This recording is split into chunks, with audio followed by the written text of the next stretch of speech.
Tak ahoj, vítajte na kanáli For Work and Fun a v dnešnom videu sa pozrieme na porovnanie dvoch rázových uťahovákov zo série Parkside Performance, takže poďme na to, vyskúšame a poriadne ich otestujeme.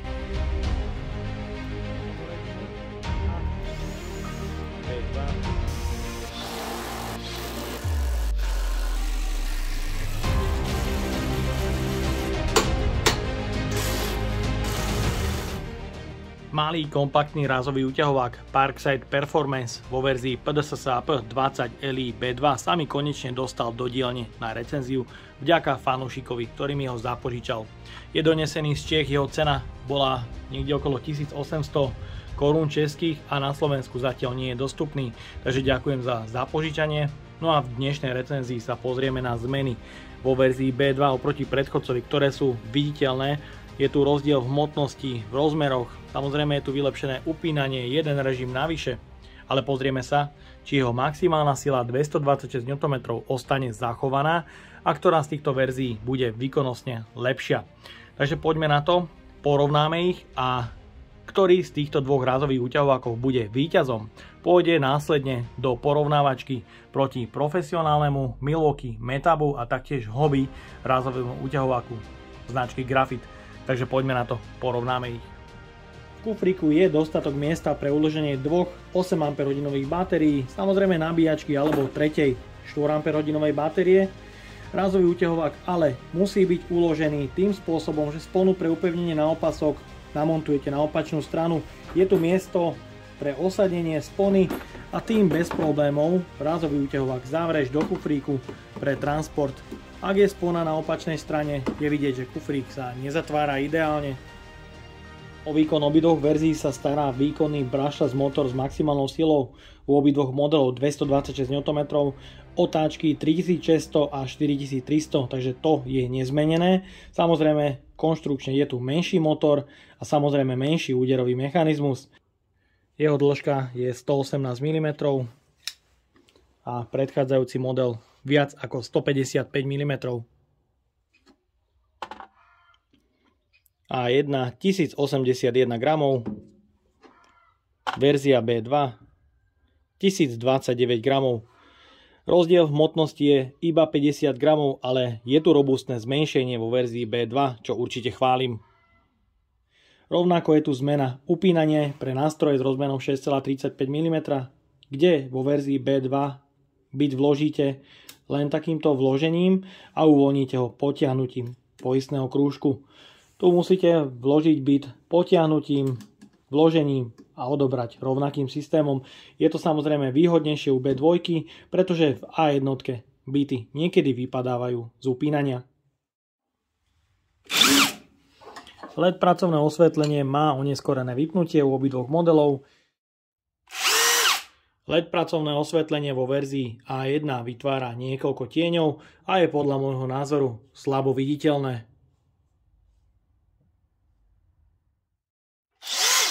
LED pracovné osvetlenie vo verzii B2 je zlepšené, môžete vidieť, tá viditeľnosť je o mnoho lepšia, bez tieňov.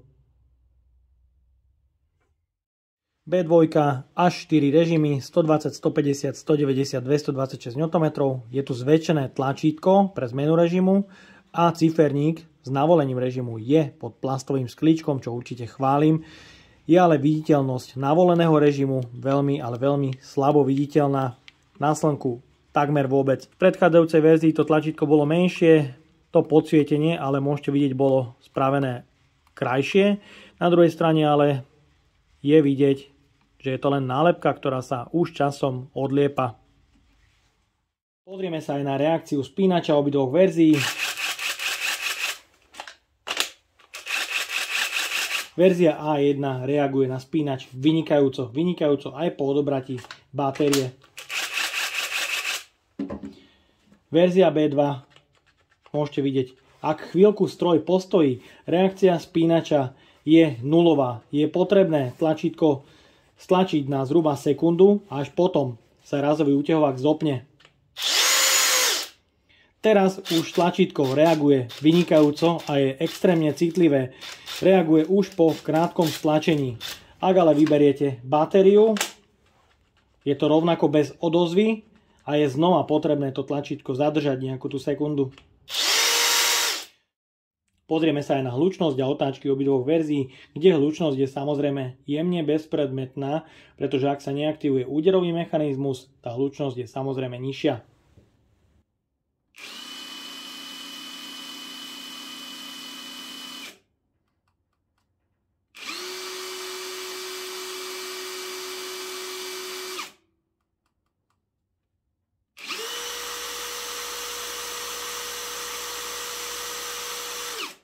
Otáčky maximum 3550, čo takmer sedí s tým, čo výrobca uvádza.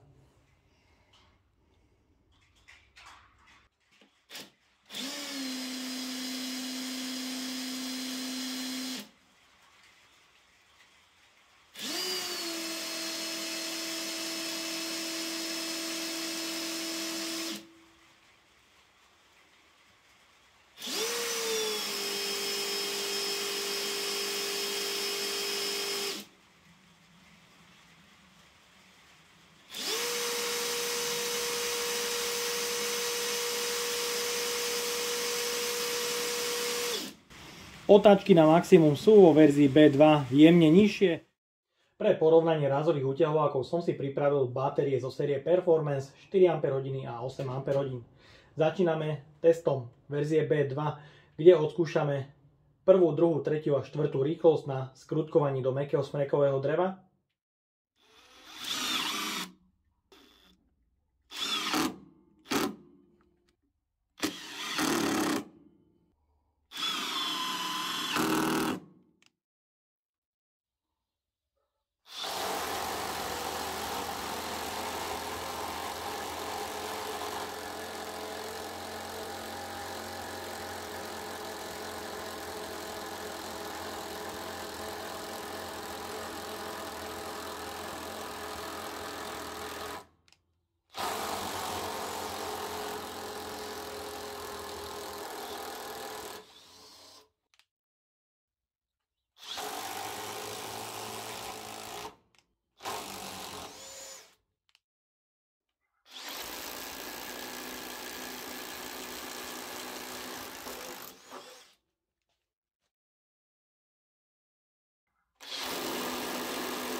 Ďalej budeme pokračovať už len porovnávaním verzie B2 versus A1 na maximum 226 Nm pri skrutkovaní do mäkkého smrekového dreva o rozmere skrutiek 6, 8 a 10 mm s dĺžkou 100 až 300 mm.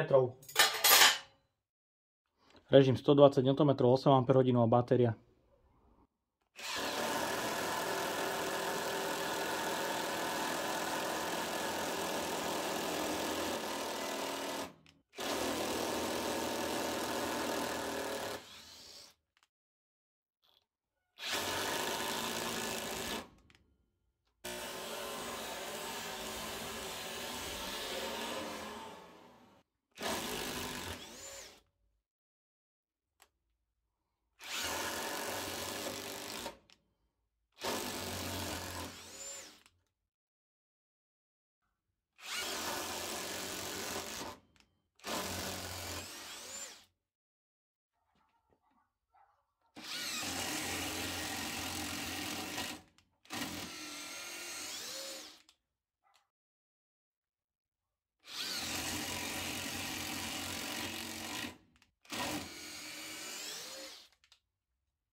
Verzia B2 sa aj pri použití 8Ah batérii pri extrémnej záťaži neočakávane vypína. A jednotke to ide skvele a nič takéto sa tu nedieje. Zaskrutkoval som s obidvomi mašinami rovnaký počet skrutiek a otvorov a pozrieme sa na teploty.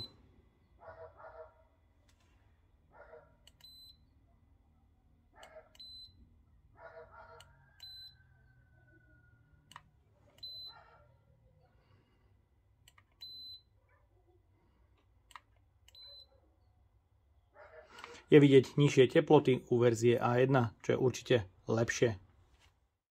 Ďalej budeme pokračovať vrtaním otvoru do mäkkého smrekového dreva o priemere 28 mm.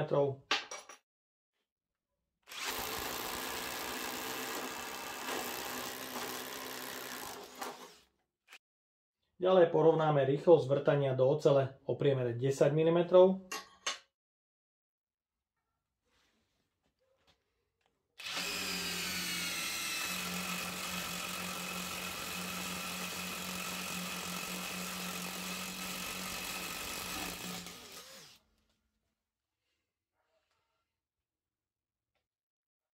Na obidvoch rázových úťahovákov porovnáme všetky režimy od 120 do 226 Nm a samozrejme nastavím aj o čosi viac, aby sa ukázala maximálna sila obidvoch verzií. Takže poďme na to. Začíname teda režimom na 120 Nm u obidvoch modelov. Tu je vidieť, ak strojček postojí, je potrebné stlačiť a zadržať to tlačítko na zhruba 1 sekundu, ktorý sa zapne. Takže poďme na to na 120 Nm.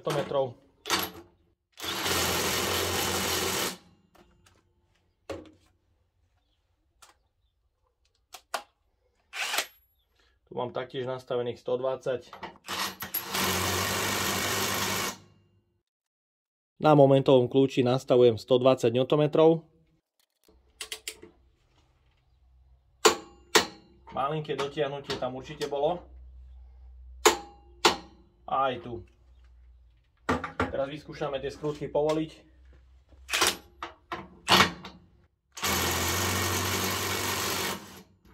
Povolilo.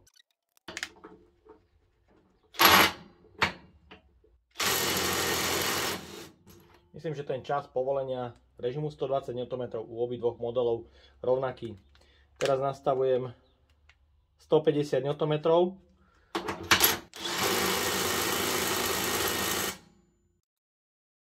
Na momentovom kľúči je nastavených 150 Nm.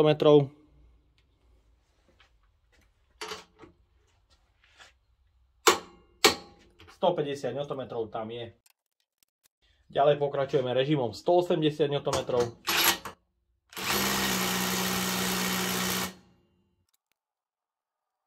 Na momentovom kľúči nastavených 180 Nm.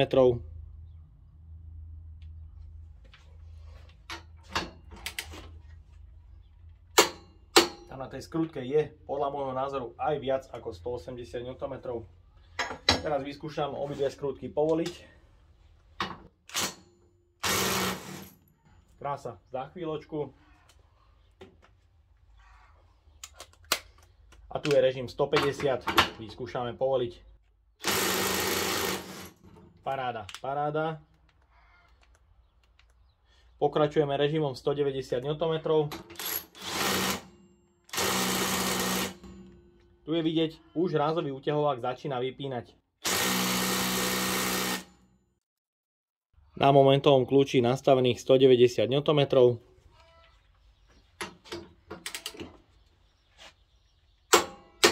Nm tam bez problémov bolo. No a teraz vyskúšame povoliť skrutku, je na nej 190 Nm. Rovnako na režime 190. Povolené. Krása za sekundičku. Úplne bez problémov. No a teraz nastavujem už maximum 226 Nm. Znova vypnutie. Znova vypnutie.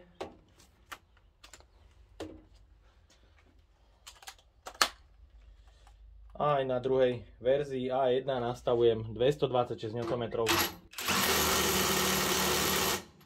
Tento rázový úťahovák absolútne nevypína a môžete vidieť B2, ak dosahuje svojich maximálnych síl, jednoducho sa vypína. Na momentovom kľúči nastavujem 230 Nm.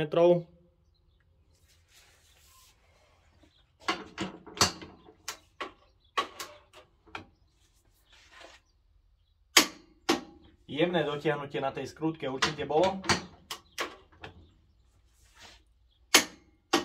A na verzii A1 nebolo takmer žiadne dotiahnutie.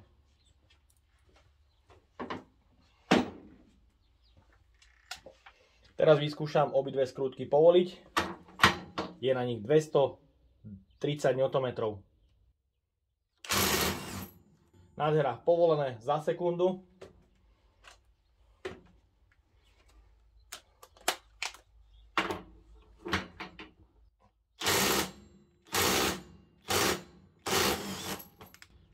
Mohli ste vidieť horko ťažko, ale povolilo. Ten rázový úťahovák sa jednoducho vypína. No a ďalej vyskúšame porovnať výkon na rôznych batériách.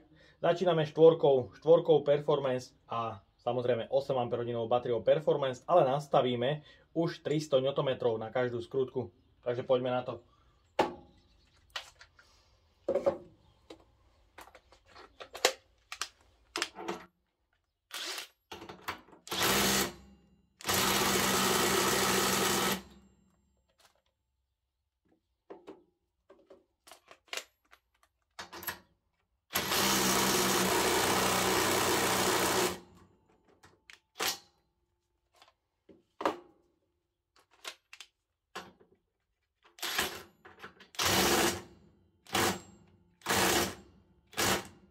Tu s tou 8 Ah batériou je vidieť, že je to podľa môjho názoru najhoršie a ten rázový úťahovák vypína najčastejšie. Neviem, čím to je, ale poďme na to, poďme ďalej. Každá skrutka je dotiahnutá na maximum.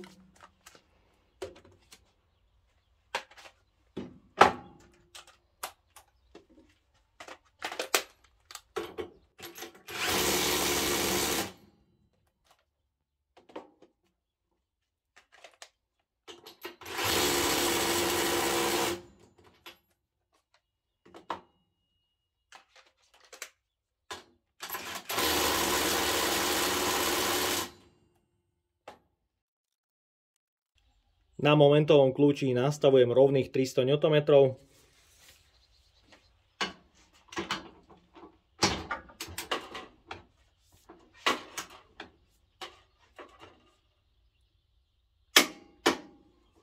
Dotiahnutie tam bolo.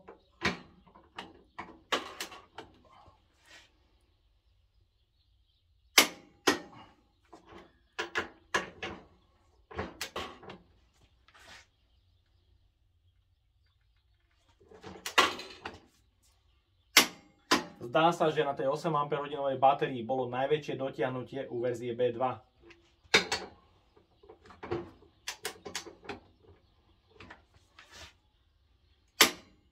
Takmer minimálne dotiahnutie.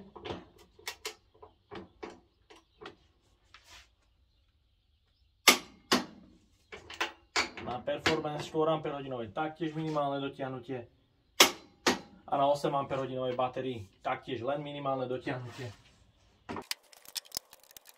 Na každej skrutke máme 300 Nm a vyskúšame každú z nich povoliť inou batériou.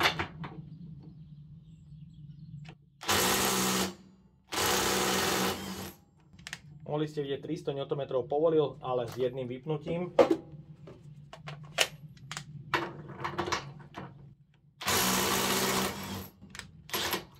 Bez vypnutia povolil za chvíľočku.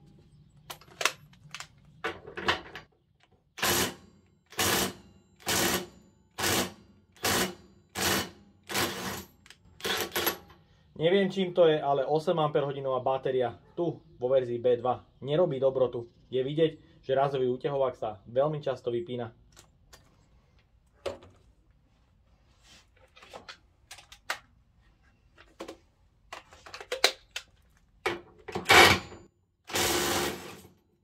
Nm povolených za sekundu. Taktiež za sekundu. A s 8 batérkou to bolo vidieť, že to bolo ešte rýchlejšie ako predchádzajúce dve skrutky.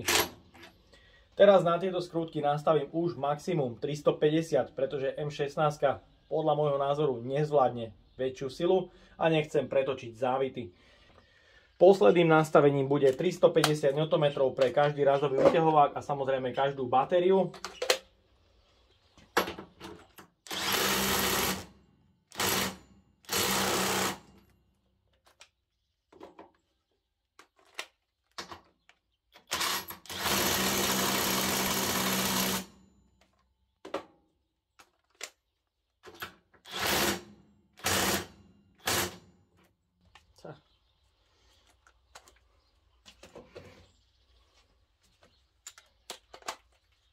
Vyskúšame túto 8 baterku vymeniť za túto 8 baterku.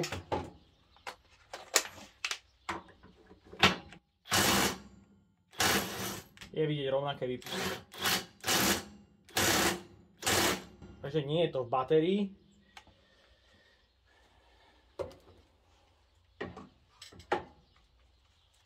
No a pokračujeme zatiahnutím.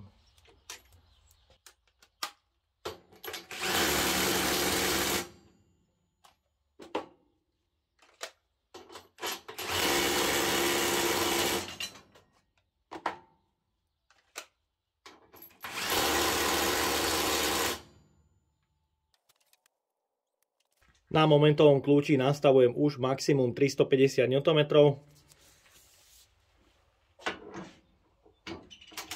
A môžete sledovať dotiahnutie každej z batérií.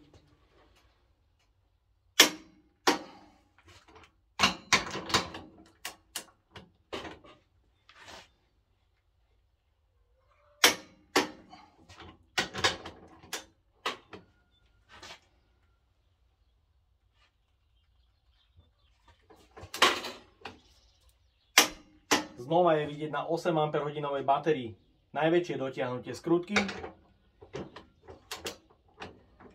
A teraz skrutky verzie A1.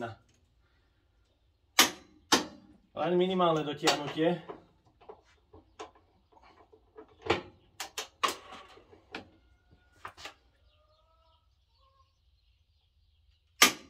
No, tu bolo trošku väčšie dotiahnutie.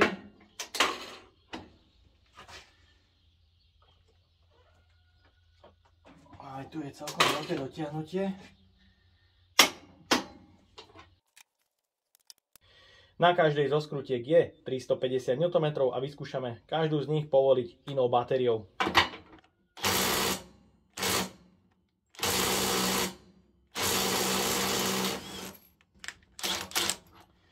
Povolil s vypínaním, ale 350 Nm povolil.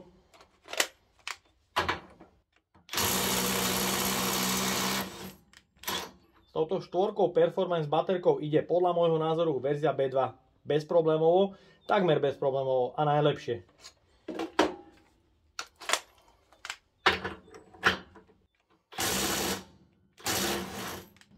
A 350 Nm taktiež povolil. Všetky tri skrutky teda povolil so rôznymi batériami, ale je vidieť, že najlepší výkon je práve so 4 Ah batériou Performance.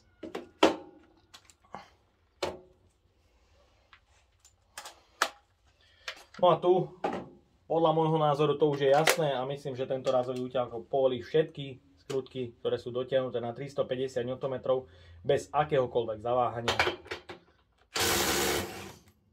Je to vidieť na šupu krásne, bez problémov ako nič.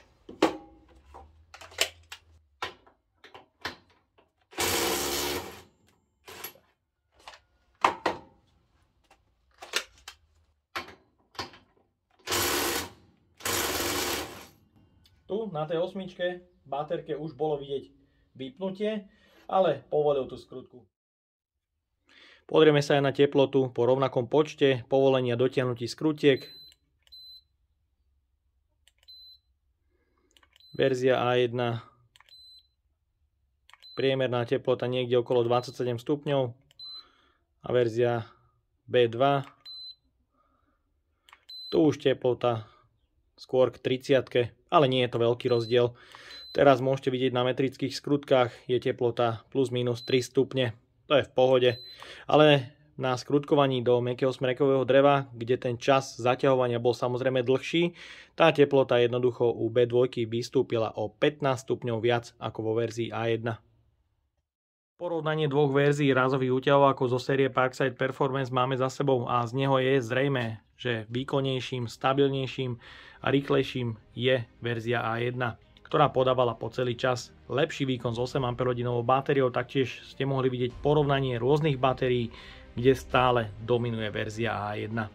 Verzia B2 je miernym sklamaním, pretože motor, ak dosiahne svojich maximálnych síl, sa jednoducho vypína a taktiež je tu oneskorená reakcia spínača zapnutia. To je malý nedostatok, ktorý v tejto verzii je. Naopak musím ale verziu B2 pochváliť za vylepšené upínanie, jeden režim sily navyše a taktiež kompaktné zmenšenie, ktorý rázovému úťahováku iba prospieva. Samozrejme výkonnostne je na tom lepšia ale verzia A1. No a slúbil som teda porovnávačku, ale výber rázového úťahováku zo série Parkside Performance nechám na vás, na divákov. Rozhodnite sa vy, ktorý z týchto dvoch rázových úťahovákov postavím do porovnania proti rázovému úťahováku od Metaba, Milwaukee alebo od Graphitu. Takže ten výber porovnania nechám na vás. No a ja dúfam, že sa vám dnešné video a porovnanie týchto dvoch verzií rázových úťahovákov páčilo. Ak by ste ma aj vy chceli podporiť finančným príspevkom, dole do popisu vkladám link na PayPal Donate. No a odo mňa je to dnes všetko. A ak sa vám toto video páčilo, dajte like, potvrďte odber a zvonček, aby vám už neušlo ďalšie video. Ahoj.